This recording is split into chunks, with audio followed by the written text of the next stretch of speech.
Hi, everyone. Thank you so much for that introduction, Dave. And Jeremy absolutely loved the keynote. I'm sure we've all taken so much from that as well. Let me just make sure my slides come up. Perfect. So, hey, everyone. I am Chloe McAree. I have just been renewed for my 5th year as an AWS community builder.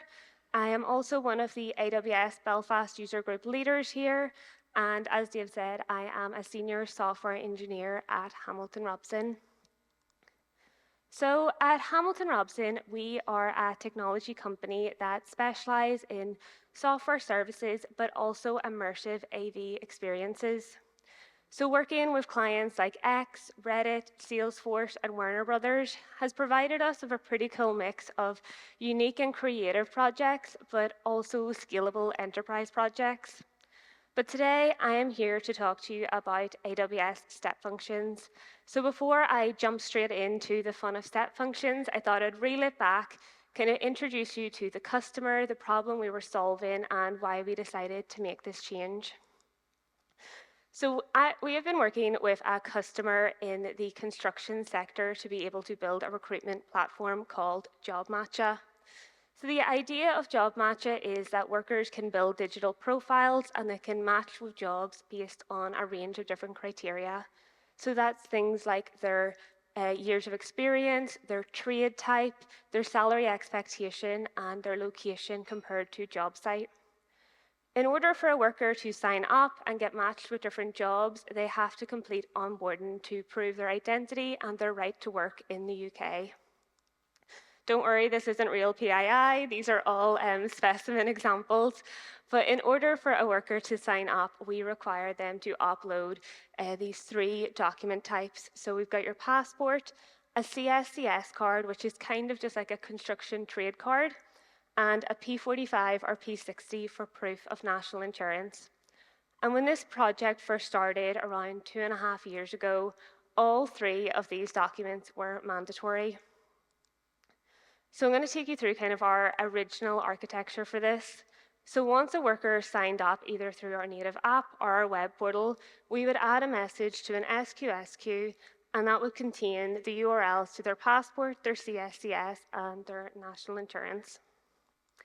We then had this document validation service, Lambda, that would parse this message and then trigger these downstream lambdas. So you'll see along the side here, we have an individual lambda for passport checks, one for national insurance, and one for CSCS.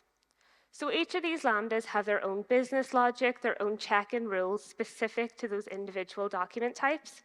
And worth pointing out at this point, in the original architecture, each of these were getting called synchronously. So we would call passport, we'd wait for the result, we'd call national insurance, and then the document validation lambda would compare these documents for continuity, just to make sure that the person who uploaded the passport is the same person who uploaded the other documents.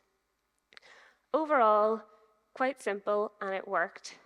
But as any live production project goes, your requirements are always going to change. And so did the requirements for this document onboarding service. The first change was that CSCS card became optional as we realized trainees didn't always have a CSCS card before their first few jobs. That was okay. We added a nice little if statement into the document validation service. We said, hey, if we don't have the URL, we'll just ignore this. If we do, we'll go ahead and trigger it. Then an uploaded copy of your P45 or P60 became optional, as workers could choose to manually add in their national insurance number. And I think you could probably guess what's next, but passport also became optional, as not all workers had passports. So this opened us up to these 7 different variations of checks that we might have to run. We might have to run all 3, any combination of 2, or any of just one individual document. So we had to go back into this document validation service, and here we started adding more of that kind of if-else logic to try and determine what documents we had to work with, what lambdas we needed to trigger, and then what responses we were going to have to run continuity. So this did work, but if you fast forward to a few months ago, we've now been asked to optionally support driving licenses and visas. This creates what I think is 26 different combinations of the possible checks that we would have to run. So any combination of all 5, any combination of 4, 3, 2 of them, or any of the one. And I know we're all thinking it. Let's just add if else statements everywhere. We'll be done with it. End of presentation. But if we were to go back in and add more conditional logic to this already complex document validation service, it was just becoming a bottleneck and one of those places that you just didn't really want to pick up a ticket and work on. So when I was looking at this and trying to think of the flow, this document validation service was really just becoming this middleman that would try to determine which downstream logic that we needed to trigger. And it made me think back to a quote that I heard at reInvent last year, and that was that a lambda should be used to transform and not only transport. And if you're using it solely for transportation, you should consider step functions. And I feel like that's something we've all been guilty of, is just spinning up a lambda for the sake of moving data from one place to the other. So I thought, how could we use step functions and how could we make it work for this use case? So for those of you who don't know, step functions are a serverless orchestration service. They allow you to handle input, output, retries, and error handling. And they really play a pivotal role in kind of managing the holistic view of the interconnections between different serverless services. They integrate with over 220 different AWS services. They're fully managed, they scale automatically, and they operate on a pay-per-use model. So with step functions, you get some of these different flow types to use within your orchestrations. So the first one is your choice state. So that's kind of your if-else. It allows you to branch out in 2 different directions. You've got your parallel state that allows you to run items at the same time in parallel on separate branches. You have your map state that allows you to run parallel workflows for each item in a data set. Your path state, which can kind of just act as a placeholder, or you could use it to transform data. You have your wait state for introducing delays into your workflow. And finally, you have your success and failure states. And when thinking about all of these different kind of flows and the way that you can branch and move between different workflows, I always think of these. Those quizzes that you would see at the back of a magazine. You start at the top, you've got all of these flows and branches, you move between them, and you get that really important result. And that is what reality TV show that you should be in. And thinking about this document validation service and the amount of choices we had, the amount of rules, the structure of what documents we were checking, it really felt like I needed something like this. So let's try to draw out the state machine and see how it could work for us.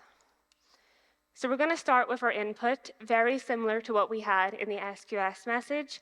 We have a unique ID and we're passing in our 3 URLs, which could either be there or could be null. The first one of those flow states that we want to make use of is the parallel state. So this allows us to run multiple items at the same time. So if you think back to that previous architecture where we were starting to get those bottlenecks from all of our checks and kind of having that synchronous flow between them, this is now going to open us up to running those different choices at the same time. So on each of my parallel branches is where I'm going to drag in that new choice state. So we can see our first choice is, does that passport image URL exist? Yes or no. Does the CSCS image exist? Yes or no. And finally, does the national insurance image exist? So what do we want to do in the case of a yes or no? Well, if the image exists, we want to trigger that lambda that has the specific business logic and rules for checking that validity of that individual document. In the case of no, we're going to make use of that pass state. So it's worth saying at this point, everything in this kind of yellow dashed box in the parallel flow state, it all kicks off at the same time, but it won't move on outside of this yellow box until everything has finished processing. And those pass states kind of just act as a, we'll just hang here, nothing to do, we'll wait until we move on outside of the parallel state. So the lambdas are set up to return a bunch of different details around the document validity. It's worth noting that as you move between state transactions, you can actually transform your data and use things like result selectors to select which fields you need. I'll cover them in a wee bit more detail in a few slides' time. But for each of my lambdas, I want to select the following fields. So number one, is it valid, true or false? I'm also going to want to collect some validation errors. So this is going to be an array list of things that went wrong in the document. That could be the document was expired, maybe the document is blurry and we can't read the fields, or maybe an important part of that image is cut out. Then we want to pull some of the personal details from those documents. That's going to be things like your first name or your last name. So each of these lambdas is going to be with our result selectors, we're going to be selecting this response object from each of these lambdas. And it's worth saying in parallel state, when you have things running in multiple branches, once you go to move on to the next state, you can have that as an array response. So moving on, we might have all 3 response objects in that array. We might only have 2, or we might have 1, depending on how many checks got ran. So I don't know if this might be cut out at the bottom for a few people, but as we move on, we're going to then go to that compare results lambda at the end. And it is just set up to loop through however many response objects it gets, and then run continuity to make sure that all of those documents are for the same person. It's also going to check are all of the documents valid, and kind of concatenate all of those auto-validation error messages to respond to the user. So overall, you can see that this has just become so much more extendable. We can continue adding on more document checks here. We could add 5 more, 10 more. We never really have to touch that compare results lambda. It's just going to keep looping through however many response objects we get and running those continuity checks. So let's look at a bit of a demo of this in action, a little bit of a visualization through Workflow Studio. Hope the video plays. So we can see here that everything in blue is still processing. Anything in green is completed. We don't have a national insurance document, so we're going to go ahead and skip it. CSCS document, we can see we're getting the response back. We can see the parallel state is still blue. Passport hasn't completed, so we're not going to move on to the next state yet. As soon as that passport check completes, you can see everything turns to green, and we're able to move on to the bottom and run that compare results. You will probably notice that it's coming back that these documents aren't valid. Again, I use dummy data in this. We don't want anyone's real passport flowing through this for the demo.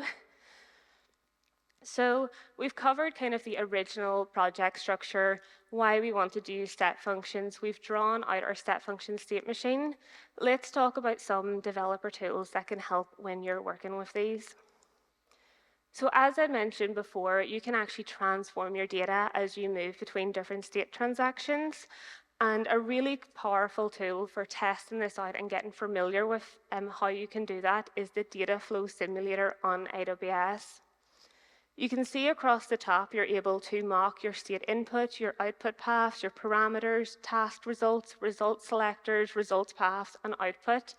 And honestly, my first time trying to interact with these, coming into this, using it as a bit of a playground, giving it the data, trying to work out how it transforms was such a lifesaver. So if you're new to step functions, if you want to play around and kind of see how that works, I definitely recommend checking it out.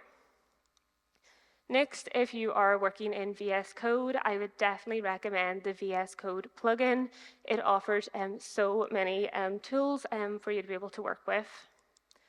So one of the first ones is, well, we write our step function definitions in SAM, which is the serverless application model infrastructure as code. And within SAM, you can define your templates as ASL, which is Amazon State Language, and can be written in JSON files. And if you have the plugin and you're able to open up your template, it might be a wee bit blurry at the back, but if you open up your VS Code command prompt, you can select AWS Render State Graph, And this just opens up the whole visualization. So, if I was trying to add another branch into this parallel processing and it starts to appear at the top, I know that I've gone wrong somewhere, and that the visualization really can just save you that time of instantly seeing. And if you're not getting any graph coming up at all, you know that there's a bug in your template, something has gone wrong. So would definitely recommend, if you're starting to write a lot more infrastructure as code, you're in these configuration files, having that plugin, it really just allows you to instantly kind of spot any issues you have. Something that got announced at reInvent this year was the Step Functions App Composer integration in IDEs. So now through the plugin as well, you can select your template and you can choose to open in App Composer. App Composer fully launches Workflow Studio in your IDE and kind of giving you that unified experience. You can import existing workflows, you can create new workflows in there, and you can have the option to export that template definition as well at the end of it to still make sure that you're checking that into source control, that you're having that go through your review process, and that you really just kind of have the traceability through any changes that are happening to it. Something else that was introduced kind of pre-reInvent was the test state API. I am just using the visualization through Workflow Studio to make it look a little nicer for the presentation, but you'd probably be using this through the SDK or CLI as well. But this now allows you to test individual states in a state machine without having to run all of your transactions. It's really cool. It allows you to see your state input, your input output after processing, and again, just allows you to really isolate each individual state and thoroughly test it without having to invoke everything every time. So we have covered why we moved to step functions, we've drawn out our state machine, we've covered a few developer tools, but what actually has been the impact, and has it been worth it? Well, the number one benefit that we have seen from this is the reduced complexity. You can see that this application is just so much more extendable now. Before, we had the bottlenecks of adding more document checks in there. Now, if we want to add another document check, we don't really have to touch application logic. Our passport logic is fully isolated. It's on its own, the same as our national insurance and our CSCS. We don't have to touch those. We can just add a brand new lambda for the new document we're supporting. Our compare results at the end is going to loop through however many results it gets, so we don't have to touch that. We really just have to update that ASL configuration now, and that can allow us to fully extend this solution. Secondly, the reduced time now of using that parallel state. We've seen in that previous architecture, the more documents we were going to add in there, the time to run that service was growing exponentially. Being able to run this in parallel has been a significant time saver. And lastly, debugging has got a lot easier. Every time we run this, we have the execution ID as the worker ID and the date timestamp. It's so easy to just even search in Workflow Studio for those previous historical transactions that have ran. And we're able to just click into a worker and very visually see, okay, they had a passport and they had a CSCS card. You can click on the passport button and you can see the exact response they got. Before, we would have been hopping into CloudWatch logs for every individual lambda, trying to work out what time, trying to match them together. And this has just really sped up that debugging time as well. So since we have now restructured this solution, we've really isolated the document validation service from all of the core construction logic in the rest of the application. And we've been working with our customer, and they have identified that this document validation solution really has merit on its own and could help other businesses outside of the construction sector. So we are now partnering with them to bring this to the AWS Marketplace as a SaaS offering this year. So if you're unfamiliar, the Marketplace allows you to find different third-party services that run on AWS. It really does have a huge variety of solutions. They've got software as a service, platform as a service, infrastructure as a service on there. And it really allows vendors to be able to reach that global audience. And as a customer, it's pretty good for you to be able to go on and procure different services with the convenience of pay-as-you-go and consolidated billing. So in order for us to launch this on the marketplace, we are making a few changes. We're putting an API gateway in front of it so we can handle those usage plans and subscriptions. We're adding in another state, which is the DynamoDB get endpoint. So again, as I mentioned, Step Functions can integrate with over 220 different services. DynamoDB is one of those. At this point, we would look up the endpoint for webhook integration for that customer. We pass it along. At the end, once we get the response, we can send it to the customer and they will be able to ingest that and do with it as they please. But overall, I really hope you're able to take something from this talk. You know, as businesses, our customers are always growing and changing. So our success really does lie in the adaptability of the architectures that we are building. You know, changing this architecture, it has been an incredible developer experience, but it has just been such an added bonus that it's led to a new business opportunity as well. But thank you all so much. If you are interested in step functions, I do have a blog on some of the recent announcements and kind of walk through a few examples of it. If you are interested, feel free to scan the QR code. And if you would like to connect, I do have my LinkedIn QR code here, my Twitter and my personal blog website where I post blogs just around some of the projects I'm working on. But thank you all so much.